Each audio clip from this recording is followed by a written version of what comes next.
Bienvenidos, estimados compañeros. Hoy es martes 22 de febrero del 2022. Son aproximadamente las 8:10 de la noche. El horario que consideramos es el de la Ciudad de México. Damos inicio a la sesión número 29 del Ágora, en la cual se estudian y discuten temas relacionados con la filosofía. En esta ocasión comentamos sobre los presocráticos, que antecede al pensamiento filosófico occidental. Somos un grupo de amigos que nos reunimos para comentar, profundizar y generar contenidos enriquecidos. Voy a aclarar, y es muy importante decir, que no somos especialistas ni académicos, por lo que los puntos de vista son solamente eso, comentarios personales que sin duda son mejorables. Nuestra guía hasta el momento es nuestro entusiasmo. Continuamos con los comentarios de la lectura Fragmentos Presocráticos de la editorial Alianza. Y en esta ocasión vamos a hablar de Alcmeón y Genófanes. Y ya se nos desconectó Jorge, quien iba a comenzar. Esperemos si se conecte rápido. Ah, mira, ya llegó. Bueno, pues, ¿quién quiere comenzar? Jorge dijo que andaba bien filoso. Ajá, a ver, Jorge, te andas No, con todo. pero bueno. Ahora sí anoté y voy a acabarlos. No, pero bueno, se me fue el internet ahorita y se me sacó de la reunión, pero sí, vamos a empezar con Alcmeón, ¿verdad? Sí, con Me imagino. Alcmeón, es correcto.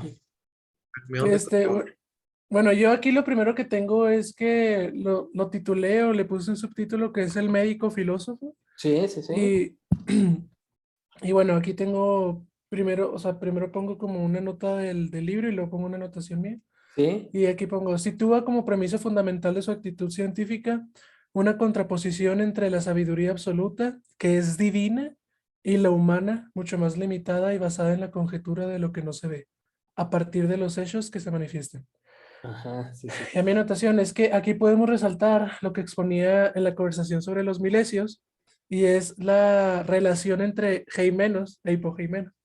Lo primero, lo fenoménico, lo que aparece y que puede ser captado por los sentidos, que es el heimenos, ¿no? A Y ver, lo ahí otra segundo, vez, a mí me ayudas, por favor, con esas definiciones o explicaciones de las palabras, que no menos. ok, es heimenos, ¿Y o sea, el menos? fenómeno, Ok. e hipogeimenos, que es lo subfenoménico, o sea, lo debajo del fenómeno, lo debajo del fenómeno, perdón. ¿De dónde obtuviste esas palabras? Eso es de mi clase de filosofía Ah, y no sé si te acuerdas que la otra vez como que se los puse así sí, de lo que, pusiste en una gráfica, pero no, ajá, no, no me, bueno, no lo recordaba hasta ahorita que lo acabas de mencionar. Ajá. ajá. Entonces, lo primero, o sea, el heimenos, es lo fenoménico, ¿no? Lo que aparece y que puede ser captado por los sentidos. Exacto. Y lo Entonces, segundo, aquí ¿mande? fenómeno es la definición que estás utilizando es esa, ¿no? Aquello que se puede, que pasa en el mundo y que lo podemos percibir. Así más o menos. Ajá, Ah, ok. así es, que Para puede ser captado entenderte. por los sentidos. Ajá, ok. Y lo segundo, que es lo epifenoménico, Ajá. que se esconde los sentidos y que solo puede ser examinado con la razón. Y que a su vez es causa eficiente de lo primero. Causa eficiente remontándome a las 4 causas de Aristóteles, Ajá. que es el por qué, ¿no? Es lo que, la causa, digamos, pues sí, eficiente. Sí, te entiendo la idea. Eh, Sí, las causas. O sea, Aristóteles, bueno, todavía no estamos adelantando, pero sí fue una introducción que tuvimos de Aristóteles. Quiere ver la causa primordial de todas las cosas, ¿no? Entonces, bueno, no hay una causa, que es la crítica que hacía a todos los presocráticos. Dice, hay 4 causas. Y una de esas causas es la que estás mencionando, ¿no? Así es. Ajá. Y lo que entiendo de este filósofo es la posición omnisciente que da la sabiduría divina, o sea, que es conocedora de absolutamente todo, ¿no? Pues la cual es absoluta, estando en contraposición con la humana, la cual es parcial y falible. Ajá. Que pues eso ya como que creo que cuando en Genófanes se dice que es como que esta posición entre la sabiduría como divina y la sabiduría humana como que es una como que es un refrito que se va a repetir mucho con los filósofos presocráticos, ¿no? Ajá. Pero igual siento que es interesante como la idea en sí. Y eso es lo primero que tengo. No sé si alguien más quiera continuar. Sí, bueno, dale tú, Jorge, Arturo. Perdón, Jorge, ya terminó. La verdad no te entendí tu punto. O sea, no sé, no entendí cuál era tu punto en sí. O sea, como que me perdí un poco. Bueno, más bien no te entendí. Sí, es que Jorge ya Porque sí está me muy estaba poniendo adelantado a atención. nosotros. No, no, no. No, o sea, es que en realidad no hay como un punto, nomás estoy como resaltando El que me pensamiento pareció de interesante. Almeo, Y, ¿no? y lo intenté explicar con las palabras que utilicé en la sesión anterior, ¿no? Sí, exacto. Entonces, Eso es increíble lo que hiciste. Ajá. no, pero no hay un punto como tal, Arturo, no te preocupes. Mm, pues con este filósofo yo la verdad, no sé, me quedé muy corto. Siento que obviamente no hay nada de información de él. Tenemos muy poquito y pues como que pocas de sus ideas llegaron o fue lo que yo, eh, pues lo que yo vi, ¿no? Que no encontré mucho de él.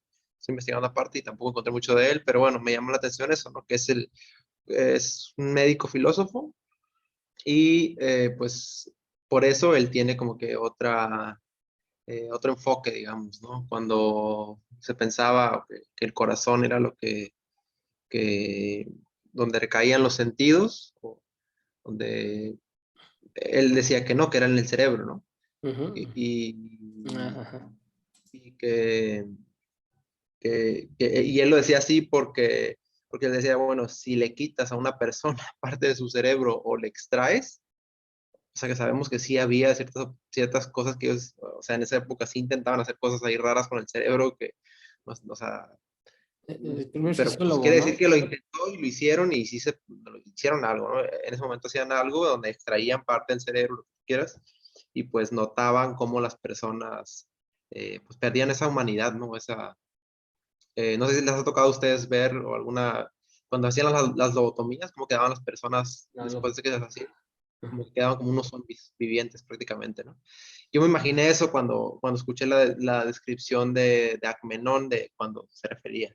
Pero bueno, me llamó la atención que era como, por eso él dedujo que los sentidos se almacenaban en el cerebro, ¿no? Y ahorita sabemos que sí ahí recaen o ahí se mandan las señales para que los podamos interpretar.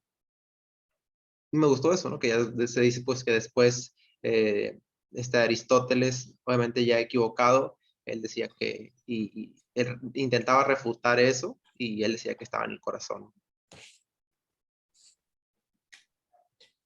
Fíjate que aquí yo tuve un poco de... obviamente sobre Alcmeón hay muy poco y de hecho los textos que están escritos sobre él pues, son reducidos.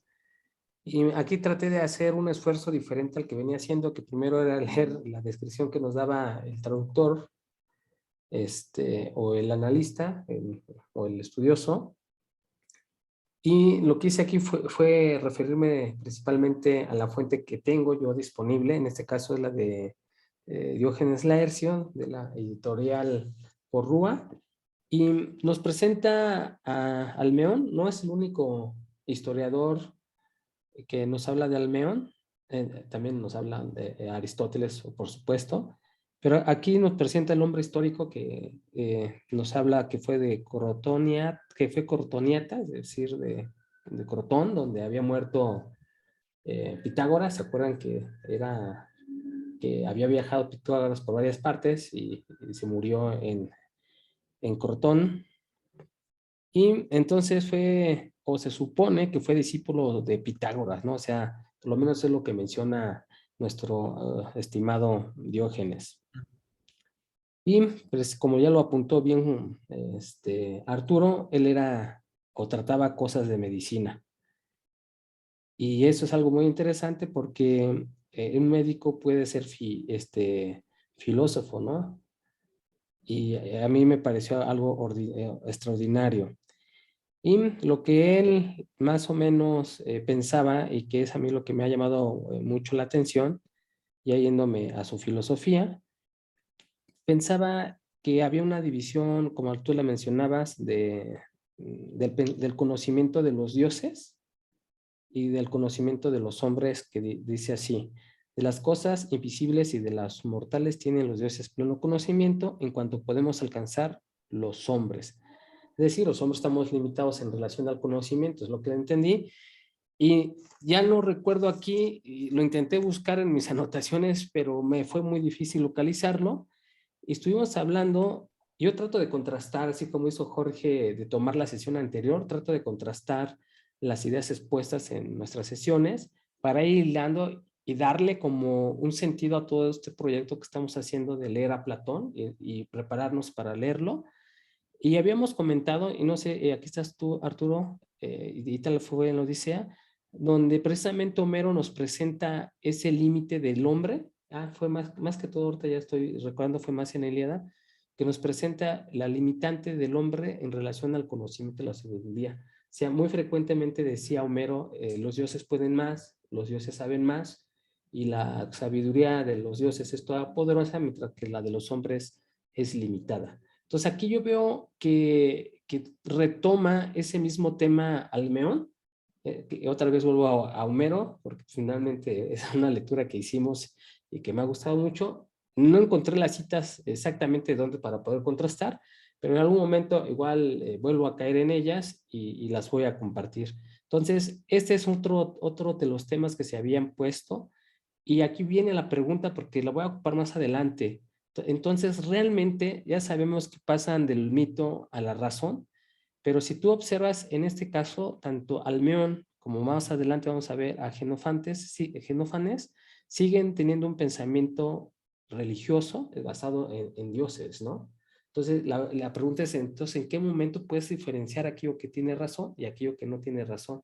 Ya con Anaxímenes vimos como que un tinte, pero aquí como que sí hay una línea muy delgada que voy a volver a retomar, ¿no? Entonces la pregunta es, ¿dónde está la diferencia de ese pensamiento que diferencia a lo que es mítico, escrito por los poemas, por los poetas, y aquello que ya son pensamientos racionales, obviamente escrito por los filósofos?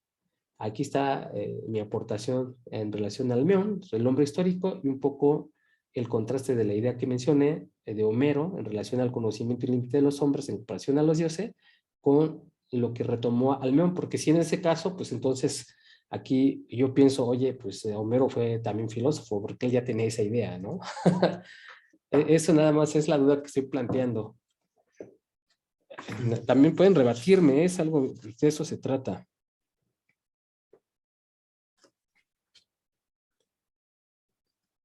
Y ese sería mi punto para Almeón. Aunque también hay otra idea que, si ustedes me permiten, ya no tiene que ver tanto con filosofía y tiene que ver con lo que pensaba Almeón. Acuérdense que se dedicaba a cosas de la medicina y era filólogo, el primer filólogo de la historia escrita.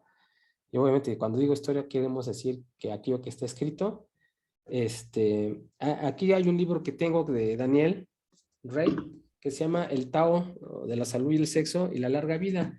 Alcmeón había en ese entonces dicho acerca de cómo era la enfermedad, que tenía que ver con las cuatro fuerzas, ¿no?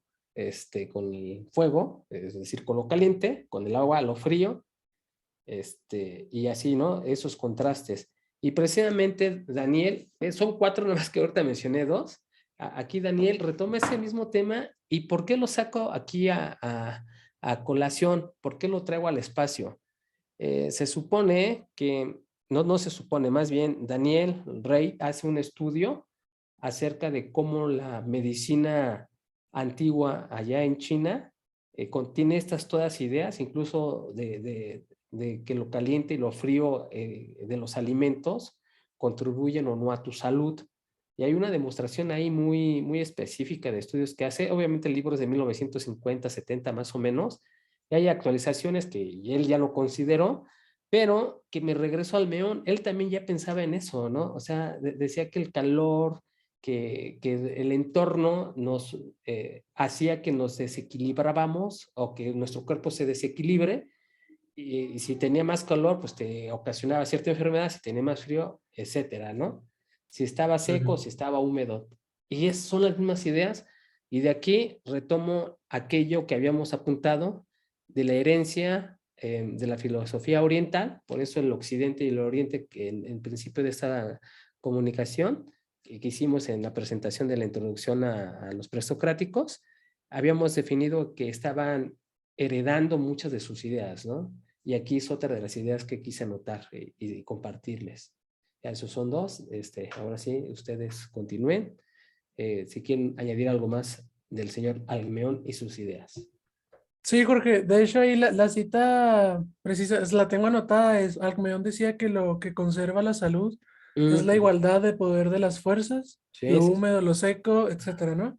El exacto. reinado de una sola entre ellas es lo que provoca la enfermedad. O sea, Exacto. Y justamente Daniel habla de los estudios y de los libros antiguos chinos, que lo que acaba de decir, en otras palabras, ya lo manejaban.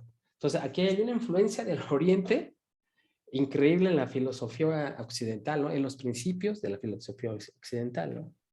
totalmente. De hecho, otra idea que me pareció de Alcmeón, o sea, muy potente, de hecho, me sorprendió profundamente, es que, voy a citar al libro aquí, es que parece que el oído se explica a partir de la asunción de vacío en él, mientras que el olfato se concibe como un transporte directo de los olores al cerebro por medio del aire respirado.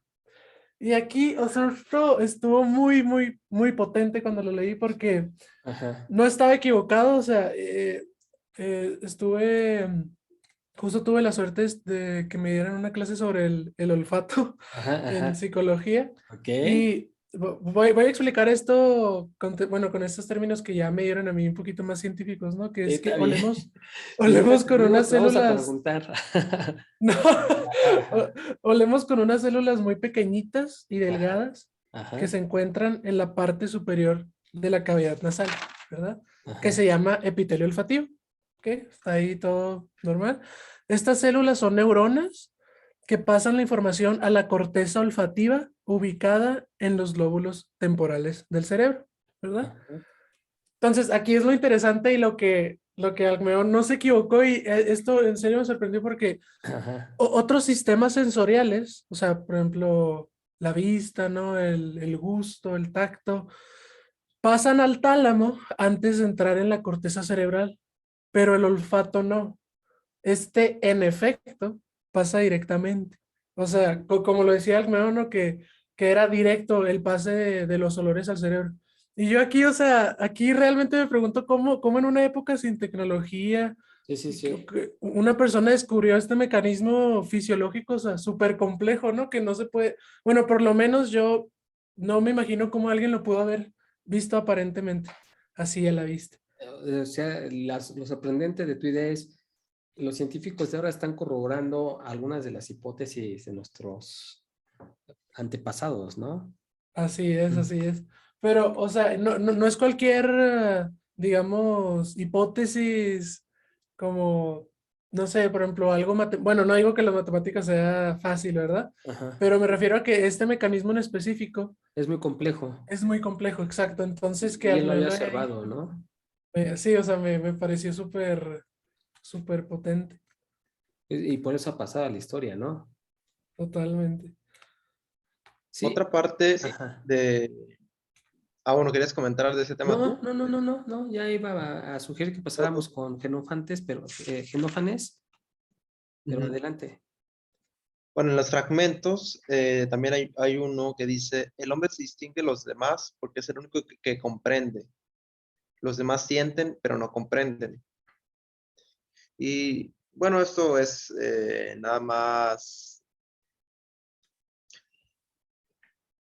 pues hasta ahorita sigue ese debate, ¿no? O sea, si los animales pueden razonar o no.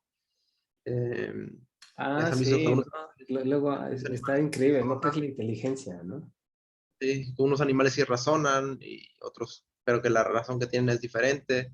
Pero bueno, en este momento él también los está considerando como seres sintientes, ¿no? Que todavía ahorita hay gente que cree que los animales no sienten, ¿no? O sea, que es una reacción como instintiva, pero que no sienten, no sé, que no lloran, que nada, ¿no? O sea, como también ahí está ese punto. Y el otro es acerca del alma, que Alcmeón decía que el alma era inmortal, porque Ujú, se asimilaba a los astros, que los astros siempre tenían un ciclo circular ujú. y que los humanos no éramos inmortales porque no coincidíamos nuestro inicio con nuestro final. Ajá, Entonces al no inicio. podíamos, Ajá. no podíamos ser inmortales, pero que nuestra alma sí, porque siempre vivía ese ciclo, ¿no? Y por eso él creía que el alma era inmortal, igual que los astros, pues, la luna, el sol y la tierra. Ok. Y se fijan aquí Bueno, para todavía. eso del alma Ajá, nada más lo recalco porque seguramente más adelante lo vamos a volver a a mencionar, retomarlo, ¿no? ¿no? Ahora continuamos con el señor Genófanes, el gran filósofo de Antes Colofón. de continuar, tengo aquí una nota A final de ver, Alcmeón, que es una conclusión nada más, a de ver. que lo que concluyó de Alcmeón es un pensamiento sumamente científico, Ujú. entiendas el concepto anacrónico, ¿verdad? Característica del pensamiento presocrático. Y aunque poca información se tenga de él, la que hay es muy potente y denota una amplia capacidad de observación y abstracción. Ya, eso será todo. Que eso es lo que lo cataloga como filósofo, ¿no? Así es. Muchas gracias, Jorge. Y seguimos ahora sí con Genófanes de Colofón. Aquí les voy a confesar que hice la inversa, ¿no? Primero me leí los fragmentos que vienen en el libro, porque aquí a partir de aquí ya empiezan los fragmentos, y allá vi más fragmentos y más noticias, y después me leí la introducción del que traduce, en este caso de Bernabé, si no me falla la memoria. Sí, sí fue Bernabé. Y tuve una sensación de, yo no hubiese entendido de esa forma a Genófanes, ni le hubiese dicho que fuese filósofo a través de los fragmentos que leí. Entonces, mi capacidad para identificar quién o no es filósofo, pues obviamente en este sentido es nula. No sé si a ustedes les pasó lo mismo, pero ya a mí sí me pasó. Dije, oye, si yo leo los fragmentos de Genófanes, pero principalmente las elegias que vienen aquí, lo leo y yo digo, es como es un poeta, ¿no? Sí, sí, sí. Sí, justo yo también cuando los leí, o sea, porque, bueno, o sea, yo había leído pues obviamente ya de Platón para adelante, ¿no? Y es una estructura, aunque también son diálogos, ¿no? Pero bueno, pues, es diferente. Y cuando leí los de ellos, sí, como dices, es todo abstracto, es un poema, es como que digamos, hasta reglas de vida, no sé cómo decirlo. Sí, sí, sí, sí. Pero bueno, Adelante. lo que a lo mejor o lo diferencia como filósofo es las cosas o la temática de la que hablaba, no tanto de cómo escribía, ¿no? Porque recordamos que en un momento, pues ellos, cuando se empezó a escribir esa primera filosofía que no se llamaba filosofía, o no eran filósofos en sí, ellos no sabían ni cómo escribirla, ¿no? O sea, como que miraron atrás y tenían Homero y a lo mejor era de los textos mejor escritos o más conocidos que tenían y después a ver cómo le hacemos para escribir esta filosofía, ¿no? Y eso fue como que los primeros intentos que hicieron. Entonces, ahorita se me está ocurriendo eso, ¿no? Creo que más bien importa la temática de la que hablaban a cómo están escritos, ¿no? Por ejemplo, Genofantes tiene esta críticas a los dioses, ¿no?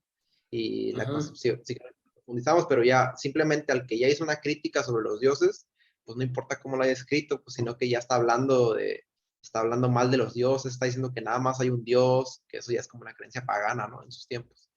Entonces, creo que eso es a lo mejor lo que lo distinguía, pues imagínate, yo me imagino así de los historiadores en algún momento leyendo y viendo siempre lo mismo y de repente encuentran a un güey que no está de acuerdo con su cultura y que no está haciendo un texto a su Dios, sino que está, pues, jugándose la vida, ¿no? En un texto.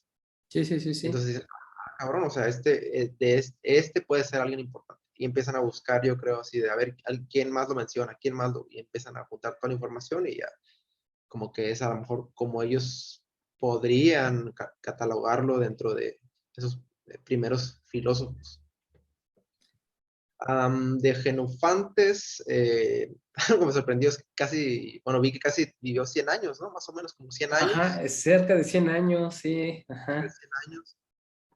Nació en Colofón, igual que Tales de Mileto. Así es. De la parte menor, igual que Tales de Mileto. Y fue desterrado. Se dice que cuando invadieron los medos, ¿no? Que es lo que dice Las guerras médicas. Que fue en 548 a.C.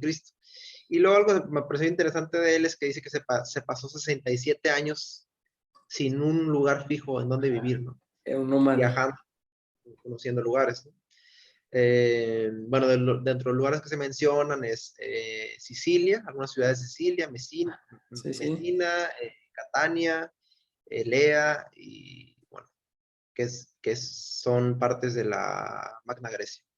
Así es. En el sur de Italia, pero bueno, como que eso también es como importante decir de él, que tuvo el contacto con muchas culturas, y pues también se notaba un poco su esencia, digamos, rebelde, de una persona que, pues, bueno, criticó a sus dioses, ¿no? Y lo sacaron de joven, pero no fue por una razón de exilio o algo así, pero bueno, viajando, era una persona errante, digamos, que también es como un espíritu de conocer, investigar, como que no conformarte con algo que tienes, sí, no conformarte con un lugar y estar buscando y conociendo y descubriendo cosas nuevas. A lo que acabas de comentar, nada más quiero añadir un par de ideas a partir de una visión histórica de Genófanes. Fue contemporáneo de Anaximandro y de Pitágoras. Eso es algo muy interesante, ¿no? Porque Pitágoras ahí, aunque no se considera su maestro, pues finalmente los temas que se trataban estaban en boga, ¿no? Y otro de los temas también, o puntos interesantes que dice y apunta a Hegel, el que no residió en Elea, y en algunos historiadores de la filosofía lo etiquetan como parte de la filosofía eliática. Entonces, así lo clasifican, pero no. Y fíjate la anotación que hace.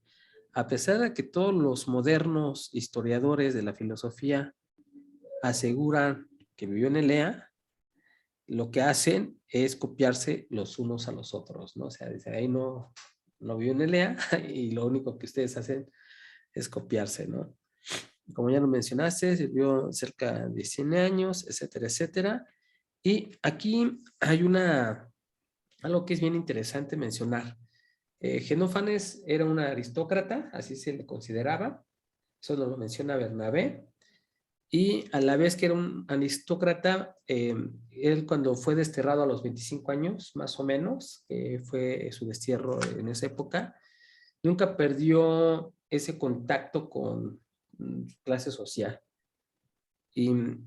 Pero cuando él ya estaba grande, cerca de vamos a poner de esos 80, 100 años, no tenemos la edad, se le consideraba que fue pobre. Entonces, de haber tenido dinero de una clase, en esas guerras médicas, él tuvo que enterrar a sus hijos, cavar su propia tumba, ¿no? Con su propia mano. Entonces, es un contraste de la evolución económica de Genófanes que posiblemente influyó en su forma de pensar. Otra idea que quiero añadir al personaje histórico fue que Cicerón llamaba esta poesía minus bonis versus, o los versos menos buenos, así, ¿no? Y dice Hegel que por su lenguaje torpe y desmañado, de que están escritos. Yo aquí hago una pausa porque, te digo, leí a Genófanes y yo percibí nada más que era un poeta, ¿no? Un poeta que escribe cosas que tampoco son tan entendibles porque hay que conocer la cultura de ese momento y ver cada concepto que maneja cada lugar a los que se refiere, a qué tenían de relevantes, ¿no? Y bueno, estas son mis anotaciones para el personaje histórico. Jorge, ¿quieres añadir algo? No, del personaje histórico, todo bien. Bueno, entonces, el siguiente comentario, ¿quieren hacerlo alguien más? ¿Algún comentario en relación a su filosofía o su forma de pensar? ¿Sí quieres decir, Jorge, tú, Andujo, o si no, inicio yo? Si quieres, ¿O tú? inicia, Arturo, ¿no? Por favor, Arturo, entonces. Bueno, pues como puntos, a lo mejor, bueno, por lo menos a mí lo que más me llamó la atención es esa crítica, ¿no? Que él hacía a a los dioses que describía Homero y que pues formaban parte de la cultura en donde él vivía, ¿no? Homero y Hesíodo. Eh, y me parece interesante que a lo mejor él fue el primero que empezó a tocar, o de los primeros que empezó a tocar los temas éticos, ¿no? Decía, por ejemplo, que se le atribuían, que a los humanos se les castigaba por ser ladrones, por violadores, pero a los dioses, que era como la divinidad, se les atribuía todas esas malas conductas, ¿no? Entonces también tú lo piensas y es, pues, hasta, o sea, tiene todo el sentido, es totalmente contradictorio, ¿no? O sea, ¿cómo estructuras una sociedad a base de dioses que les vale todas las reglas de la sociedad, ¿no? Eh, Luego también cuando los ridiculiza a los dioses diciendo que pues en todas las culturas, o esto porque él viajó, ¿no? En todas las Ajá. culturas los dioses se asemejan a los ciudadanos, ¿no?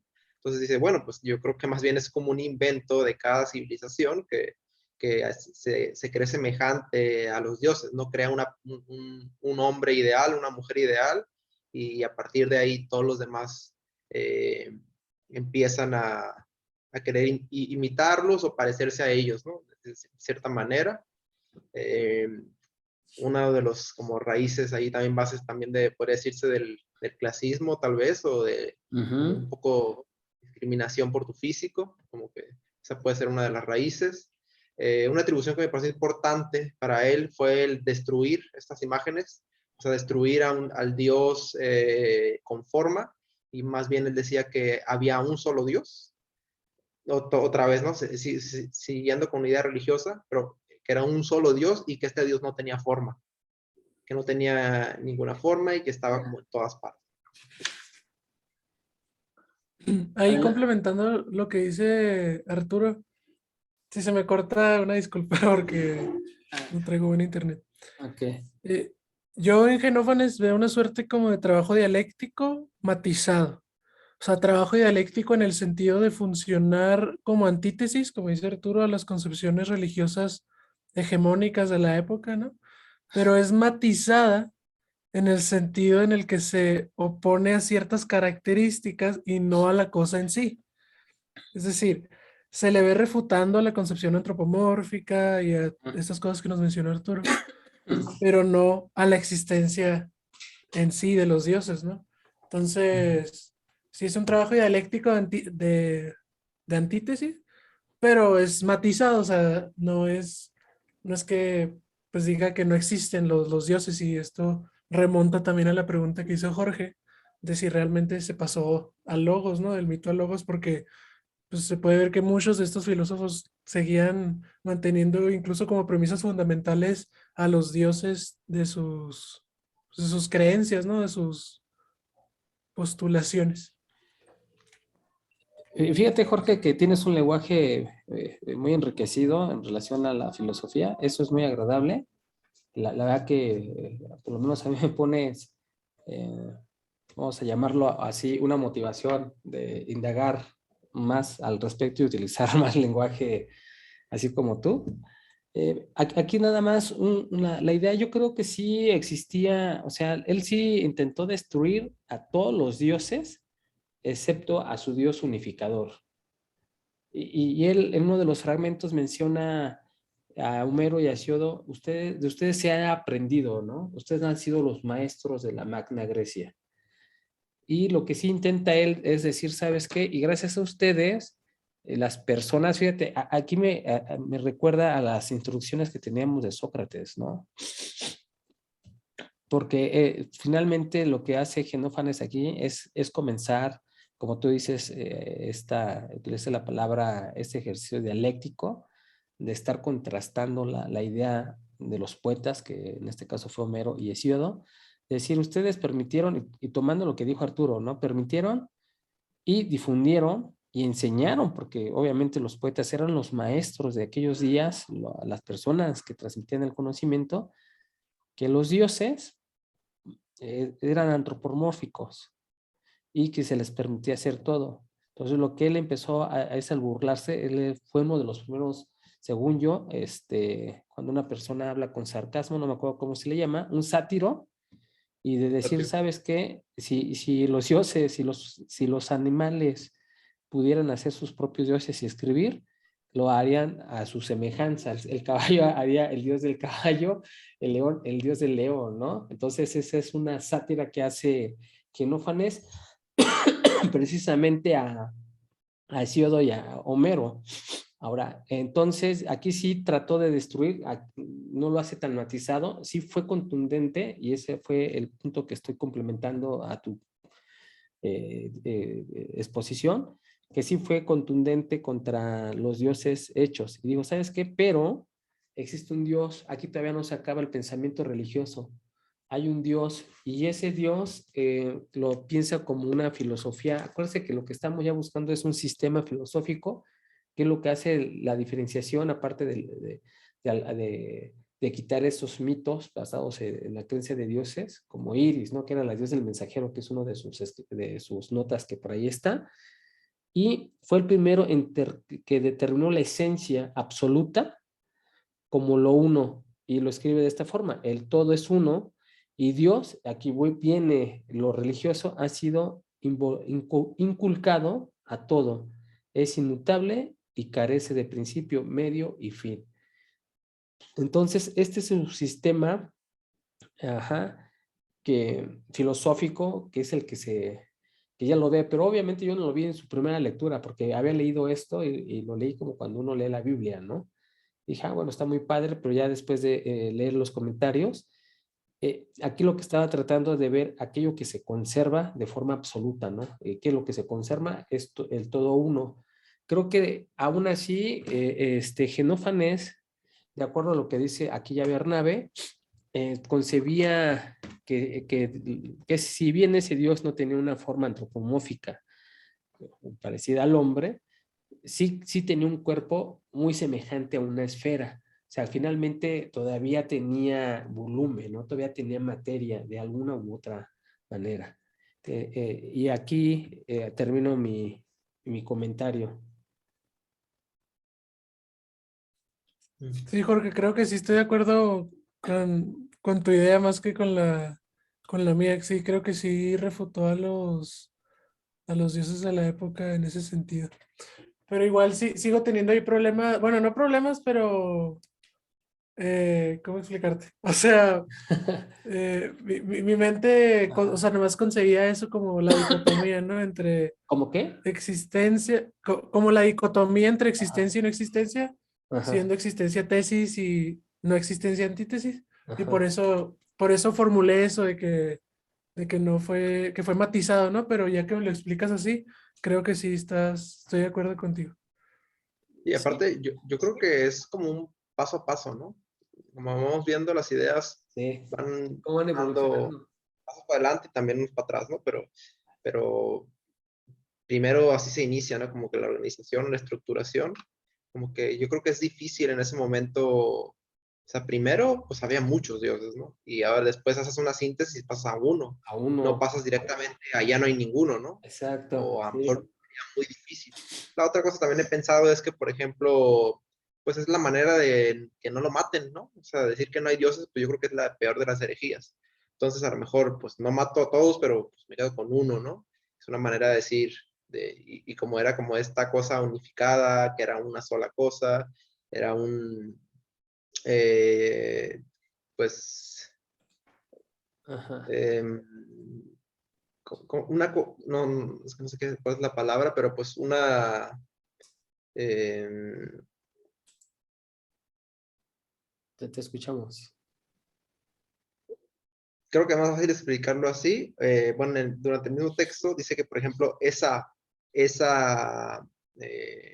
destrucción de todos los dioses y construirlo en un solo dios, que era una sola cosa, ayudó a Parménides a construir su teoría sobre el ser, ¿no?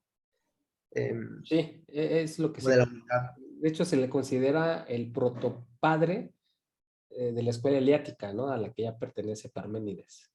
De que aparte de Parménides. Ajá. Bueno, también se dice que fue maestro de Parménides, ¿no? Pero eso no sé. Sí, no hay una Eso no sé. relación, son especulaciones que se anotan. Dices, pero no se sabe exactamente si de verdad sí fue. Ahora, fíjese, aquí lo que yo observé, más o menos está en el siglo 6, 5 antes de Cristo Genófanes, y resulta algo muy interesante cuando estamos hablando, porque él, ya voy a tratar un poquito al Alcmeón y ya aquí con Genófanes, que en la Biblia ya se concebía al Dios como todopoderoso, ¿no? Al que todo lo ve. Y de hecho uno de los de las elegias que está aquí escrita justamente habla de que Dios, el Dios que él concibe, el uno, que todo lo ve, ¿no? Que todo lo sabe. Entonces se me hace algo así como que había una idea general de, pues de un tipo de Dios como este, ¿no? Todopoderoso, uno solo. Aquí ya pasó del el politeísmo al monoteísmo, ¿no? Es algo que es interesante, pero que en la Biblia también se concibe a un Dios semejante al que nos presenta Genófanes, ¿no? A uno solo, que es todopoderoso, aquí tiene forma. Y el otro punto que iba a decir que tenía que ver con Almeón, ahorita se me ha olvidado y quizás lo vuelva a retomar. Pero sí quería hacer como que eh, esa anotación, porque hay una influencia de todo un ambiente, y en ese ambiente pues estuvieron escribiendo varios poetas, y ahorita estamos con los presocráticos, pero finalmente creo que la Biblia también tiene recopila ciertas ideas, ¿no? Principalmente que tuvo alguna, por lo menos en algún momento, influencia en este tipo de pensamientos. No me recuerdo qué es lo que ibas a decir acerca de Almeón y la Biblia, pero bueno, aquí dejo mi comentario. Otro punto importante, bueno, que me parece importante, es en una fragmento, Ajá. él dice que se les da más valor a los deportistas, al triunfo de los deportistas, Ah, sí, sí. que a los poetas, ¿no? Sí. Entonces, pero ya habíamos hablado antes, por ejemplo, que él hizo primero una crítica, ¿no? Hacia los dioses, sobre los valores, sobre la moral, digamos, pues sí, esta de que se les permite el robo a unos, pero a los que deben de seguir el ejemplo no se les permite, ¿no? Entonces él ya estaba aportando algunas ideas ahí a la ética, cosas que ya veremos después, Ajá. pero pues yo creo que como él estaba dentro de ese pensamiento, pues también se le vino esa idea, ¿no? Que es algo que sigue pasando hasta ahorita, ¿no? Se le sigue atribuyendo más valor o son más reconocidos los deportistas que pues, cualquier académico, científico, físico, lo que sea, ¿no? Fuera de los rockstar que tenemos, pero... Ajá. y luego, dentro de sus fragmentos también está... Hay uno que dice, alabar al hombre que aún bebido manifiesta su valía en la forma en que su memoria y su tono se orientan a la virtud. Ujú. Lo dice, y no parte de las luchas de titanes, gigantes y centauros, invenciones de gente del pasado. Ok. O sea, como que parece que van separados, pero bueno, los presentaban juntos. Pero la primera era como que eh, yo lo siento como digamos, un consejo, ¿no? Una regla de si vas a tomar, o sea, no tomes demasiado como para que al punto que tu memoria se vea afectada y tus cualidades se empiezan a perder, ¿no? O sea, tu virtud. O sea, digamos, si eres bueno en algo, si eres bueno hablando, si eres, no sé, es algún O sea, deporte que distorsionar. Ajá. tu virtud no se pierda de ninguna manera. Y luego también dice de no ocuparte como de luchas de titanes, de gigantes y centauros. Como yo Ajá. me imagino esa ya trasladándola, como que no te ocupes de tonterías, ¿no? O sea, de De estar mitos. viendo, Ajá. no sé, Sí, sí, de sí. chingaderas que no te curten o no te sirven para nada. Y del otro lado, no te metas tantas drogas como para que te hagas perder tu virtud, ¿no? O sea, como que mantente en un estado en donde tú puedas cultivar esa virtud, sigas siendo virtuoso y no consumas toda esta cosa que no te sirve para nada. Y fíjate lo que acabas de anotar tú, desde mi perspectiva, igual en algún momento la cambio, lo que yo noto es que Genófanes intenta usurpar el lugar de Homero y de Hesíodo. O sea, ellos se educan así, miren, esto es así. No, sí, no notas, o sea, es que si empiezas a leer a Genófanes, habla así, como dando consejos, ¿no? Como diciendo, mira, esto es así. O sea, precisamente lo que acabas de decir, ¿no? Hazlo de esta forma. Ajá. Entonces yo creo que ahí le dice, ¿sabes qué? Le voy a quitar toda la gloria a Homero y a Hesíodo porque están mal, ¿no? Obviamente sus pensamientos y sus divulgaciones. Y el maestro la voy a hacer yo. Digo, aquí lo percibo, digo, quizás en algún momento cambie, pero así lo digo. Muchas gracias por mi intervención y disculpa por si te interrumpí en tu discurso. No, pues no, ya había terminado, pero sí, yo creo que sí es cierto lo que lo dices, pues uno, pues sus maestros fueron ellos, ¿no? También en la escritura, y entonces él no sabía también, a lo mejor era la manera que sabía escribir. Pero sí, justo es una gran estrategia de marketing. Sí, se está vendiéndose. Todo lo contrario a lo que ellos dicen, y Ajá. ahora yo te digo cómo hacer las cosas. Ahí el primer punto que resaltó Arturo me pareció muy chido, porque o sea, a mí también me pareció muy interesante. Y ahí tenía una idea, ¿no? De que, bueno, la cita del libro es, pues más valiosa que la fuerza de hombres y corceles es nuestra Y la sabiduría, sigue sabiduría él, es ¿sí, correcta. no? Ajá. Entonces, el argumento con el que sustenta esto, bueno, el que según yo, ¿verdad? Con el que sustenta esto, es que la sabiduría es más beneficiosa para la ciudad que la fuerza. Ajá. Y esto cuando dice, pues Punto si se preciso. contara, Ajá, ajá. ¿dónde? No, Pues si se contara dale. entre los ciudadanos uno bueno como púgil o bien para competir en el pentatlón o para la lucha, etcétera, etcétera, no por ello la ciudad estaría en mayor orden, dice así. Y ahí yo noto como una visión utilitarista un poquito de esto, ¿no? Porque como la sabiduría trae una mejoría en la ciudad, o sea, el orden y la ciudad, pues esto traería como más beneficio a más personas que la fuerza que trae beneficio a una sola persona, ¿no? Entonces, no sé, yo ahí, no sé si ya sea paja mental eso, pero siento Ok. que ahí como que tiene una visión un poco utilitarista de la realidad.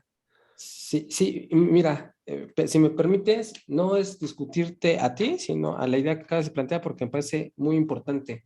Hace rato dije que Genófanes, me parece, quiere usurpar la enseñanza, el lugar de Homero, ¿no? En relación a la enseñanza y la educación. Observa lo siguiente, en la Ilíada, el hombre virtuoso, ¿cómo era? Si no me falla la apreciación de mi lectura de esta obra magnífica, me parece que es el hombre guerrero, ¿no? El hombre que tiene fuerza, el hombre virtuoso es aquel que se muere en la batalla. Es el discurso ahí están todas los ejemplos, Aquiles, ¿no? Bueno, ya saben, no quiero entrar, pero el hombre virtuoso era eso, ¿no? Y habíamos comentado que era así, porque antes no había un Estado. Entonces, el hombre tenía que defenderse a través de la fuerza. O sea, el reino se instauraba, pero cualquier otra persona con gente te podía quitar ese reino. ¿Y cómo lo conservabas? Pues a partir de la fuerza, que era lo más prescindible para poder socavar esa rebeldía o ese intento de quitarte el poder, pues era a través de la fuerza, y necesitabas a los hombres virtuosos de ese tiempo que sean guerreros, ¿no? Que tengan esa virtud, la fuerza, el honor, la lealtad, etcétera. Ahora, y ese hombre virtuoso se fue cambiando. Ya en la Odisea, el hombre virtuoso es aquel que es el astuto. Ajá.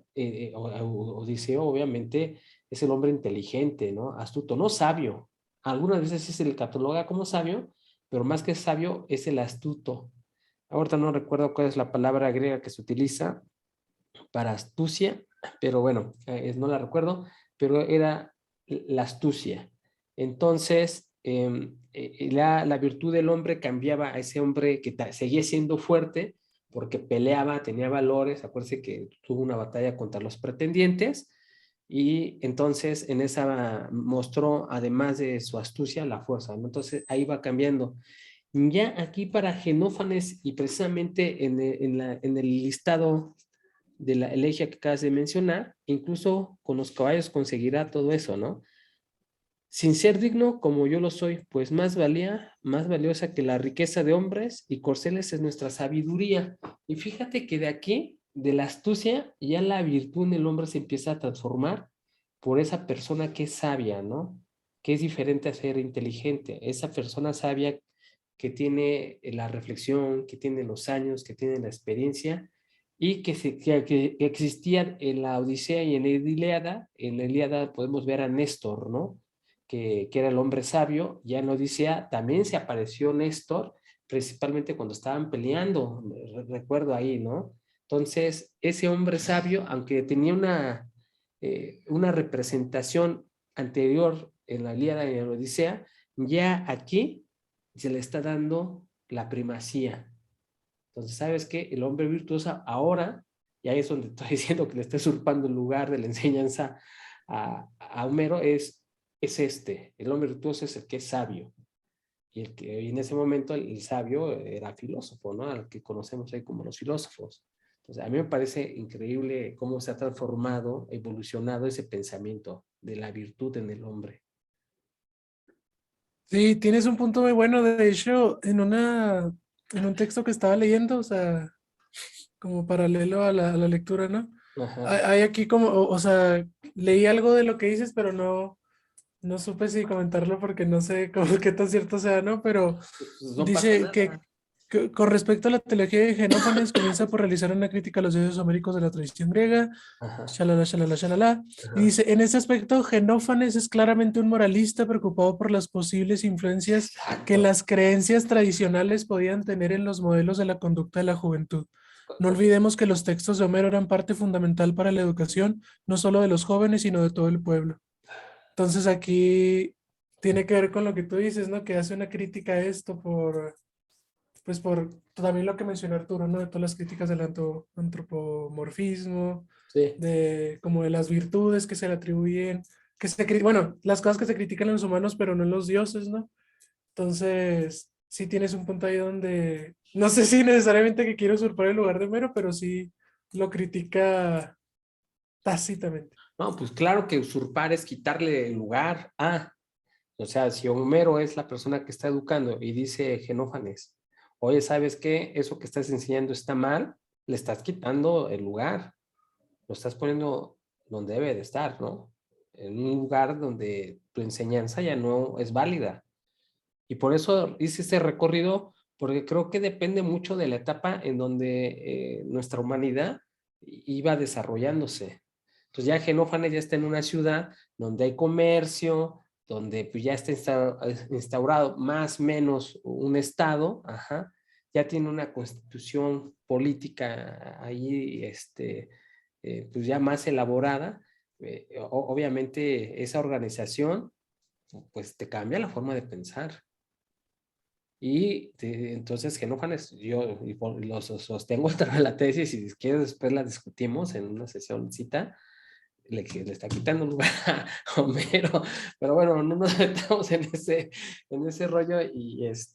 Y algo más que quieran ver de la filosofía de nuestro estimado Genófanes.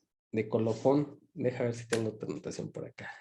Pero pues sí, sí eran los valores que estaban en ese momento. O sea, era lo que, o sea, ya 300 años desde que Homero había escrito eso, que toda la sociedad estaba, digamos, eh, pues contaminada con esa ideología, ¿no?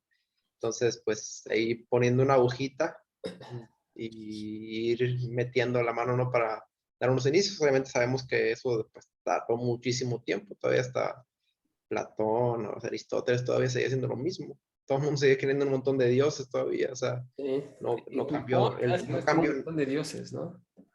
no cambió nada, nomás fue como que él puso su gotita ahí y pero en realidad tardó muchos años después todavía para que eso hasta los romanos, ¿no? Cuando ya, no sé, se cambiaron, pero bueno, es otra historia. Es otra historia.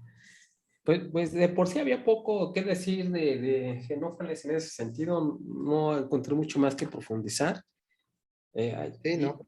Yo había hablado con alguien, y ya cambiando de tema del grupo, luego me contactan, y él me decía que no estaba entrando a las lecturas porque quería leer las fuentes.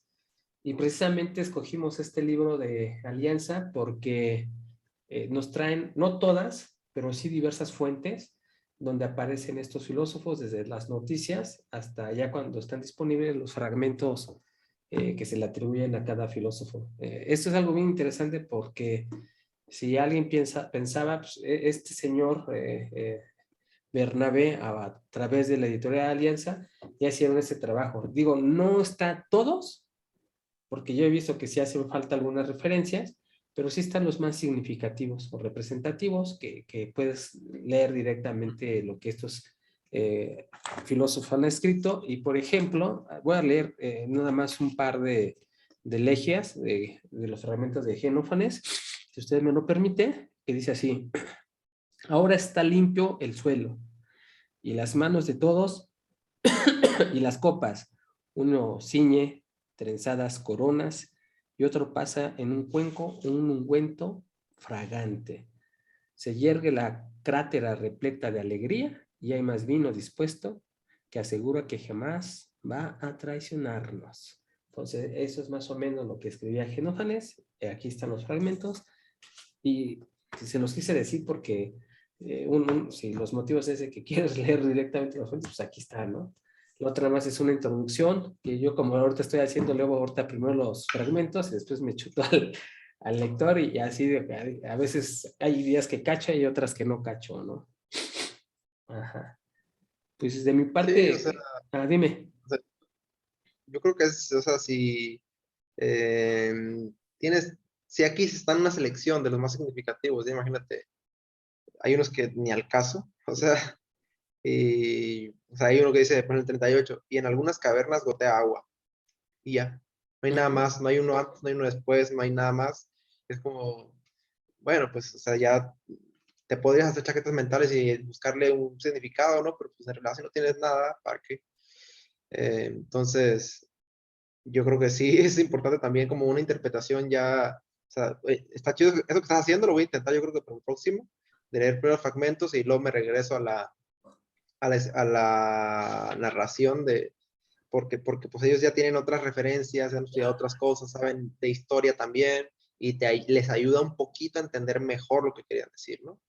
Pero bueno, pues de ahí en fuera no es que si lees directamente quiere, no es como por ejemplo lo que pasa con Platón, ¿no? Que tú lo puedes leer directamente ya a su texto, pues sí, a sus textos, sus diálogos. O sea, con esto es como que leer la Biblia, no una metáfora, es como que una cosa así de que Sí, no vas a es entender más mucho. porque hay mucho contexto, ¿no? Hay muchas citas. Sí, es más complejo. Siguen siendo poetas. Y un punto, bueno, de nada más que quería mencionarlo, porque seguramente lo vamos a ver después, es una noticia que dejó Hipólito. Ujú. Y dice, Genofantes dice que nada nace, ni perece, ni se muere, Sí, sí, y sí. que todo es uno, ajeno al cambio. Sí. Y pues ya después veremos este es Parménides, ¿no? Que decía que no había la teoría de no generación. Bueno, pues también allá hablamos que probablemente fue maestro de Parménides, y pues ahí a lo mejor veamos ciertas similitudes con esto que él ya pensaba, ¿no? Ajá, o sea, de cualquier forma la idea ya se estaba planteando, ¿no? En algún momento ya Parménides de alguna u otra forma la adoptó, ¿no? Directo o indirectamente.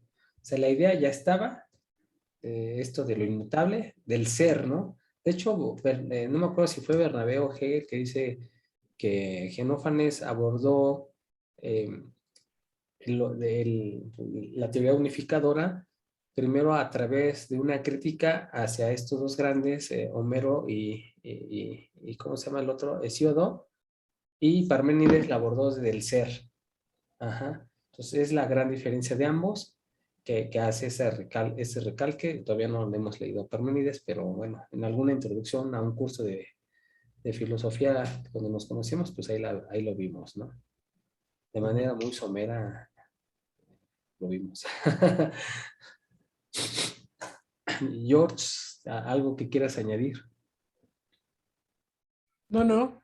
Bueno, ahí con lo último que hice, ya creo que está interesante esta nota que está, o sea, literal lo que acabas de decir, Ujú. pero es de que finalmente por lo que el ámbito de la teología respecta, cabe considerar si Genófanes concibió su Dios a partir de reflexiones lógicas, como hizo Parménides, Ujú. después de él, o si meramente se limitó a postular un Dios cuyas características fuesen opuestas a las de los dioses homéricos que repudiaba.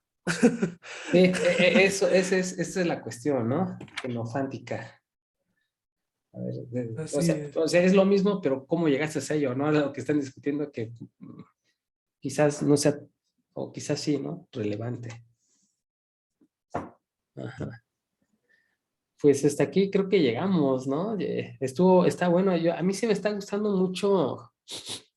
Fíjate que ahorita en este punto sí entré en conflictos en sí, cómo hacer mis anotaciones, porque por lo que les acaba de mencionar, ¿no? Si leo primero a los señores, como que ya entro con una perspectiva diferente a que si yo lo leo después y lo leo después a ellos y tengo que volver a leer los fragmentos, es algo en conflicto, pero lo que quiero destacar es, si estoy observando desde los primeros estudios hasta ahorita, esa evolución en el pensamiento ya me está quedando más claro que lo que estábamos buscando, esa diferenciación entre el pensamiento filosófico, lo que sí es o se considera como filosofía, como aquel que no se considera filosofía, ¿no? Es lo primerito que a mí me está quedando de alguna u otra forma, está esclareciendo, ¿no? A lo mejor Ujú. no lo tengo tan así definido, pero sí hay un esclarecimiento de, mira, estas ideas son las que podemos atribuirle, aunque sean los mismos temas. O sea, son los mismos temas, Sí. porque se está hablando del alma, de la existencia, de los dioses, de algo unificador. Entonces son los mismos temas abordados desde perspectivas diferentes, ¿no? Por lo menos hasta ahorita lo que llevamos. Ujú. Sí. ¿Y cómo Bueno, se para les... el próximo, ¿Cómo?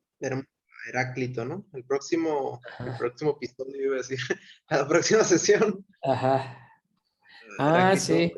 La siguiente de sesión. él ya sí hay un montón de, bueno, ya hay muchos ahora No, sí. ya Heráclito, ya empieza, ya aquí ya empezamos con algo más, ¿no? Que ya tenemos más sólido, ¿no? Sí, sí, igual lo mismo con Parménides, o sea que ya son los, digamos, los chidos, los presocráticos, ¿no? O por lo menos los más conocidos, los Ajá. significativos, pues. Sí, ahí a lo mejor tenemos más audiencia con Heráclito, que es ahí por lo menos uno o un par más, ¿no? Que están interesados en comentar. A ver qué tal. Ujú. Yo ahorita me voy sintiendo como con la lectura, ¿no? Digo, estamos profundizando, aunque quizás, como lo hace un experto, nos falta mucho, pero yo creo que vamos bien en relación a la cantidad de páginas y de filósofos que vamos abordando. Sí, sí, a mí también me parece bien cómo estamos haciéndolo, creo que está bien así en tiempo y también las temáticas, está chido. Así es. Pues yo creo que terminamos la sesión. Si no tiene nada más que añadir, Arturo, Jorge, Nada, nada, pues ahora sí esperamos que alguien llegue hasta este momento. Y si no, pues ni modo, ya está grabado en la línea de la vida, ¿no? Ajá. Y ahí tengo esa frase que dale, vamos. ajá, adiós. Dejamos de grabar.